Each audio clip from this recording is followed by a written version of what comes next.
টাঙ্গাইলে যমুনা নদীতে জেগে ওঠা অসংখ্য চর এখন ভরে উঠেছে ফুল ফসলে। অনাবাদি জমিতে বছর জুড়ে চাষ হচ্ছে গম, ভুট্টা, আলু সহ নানা জাতের ফসল। এতে বদলে যাচ্ছে চরাঞ্চলের নদী ভাঙা মানুষদের ভাগ্যের চাকা। তবে সার ও কীটনাশকের দাম বেশি হয় লাভ নিয়ে কিছুটা চিন্তিত কৃষকরা। প্রশ্ন তুলেছেন কৃষি বিভাগের তদারকি নিয়েও। টাঙ্গাইল প্রতিনিধি কামাল হোসেনের পাঠানো তথ্যচিত্রে আরও জানাচ্ছেন সুলেমান কবির। টাঙ্গাইলে যমুনা নদীর চরাঞ্চলে এখন সবুজ ফসলের সরব উপস্থিতি। জেলার গোপালপুর, কালিহাতী, টাঙ্গাইল সদর ও নাগরপুরের বিস্তীর্ণ বালুচর পরিণত হয়েছে আবাদি জমিতে।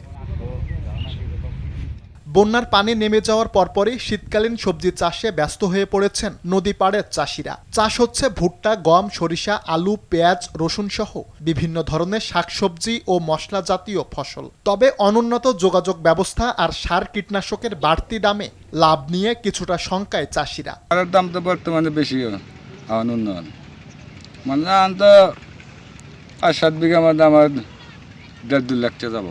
ভুট্টা দেয়, সার দেয়, এই বাদাম দেয়, মাছকালের বেসন দেয়, এগুলা কিচ্ছু পাইনি আমরা। ঠিক আছে যে 1 বস্তা সেই জায়গা নিয়ে 2 বস্তা, তাই না?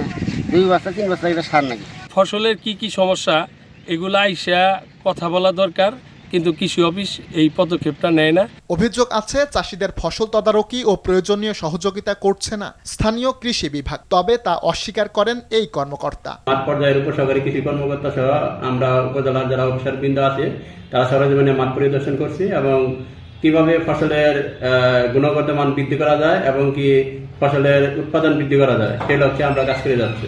সরকারি পৃষ্ঠপোষকতা আর সঠিক প্রশিক্ষণ পেলে কৃষি কাজের মাধ্যমে চরবাসীর অর্থনৈতিক অবস্থার উন্নতি ঘটানো সম্ভব বলে মনে করেন সংশ্লিষ্টরা। সুলাইমান কবির, RTV।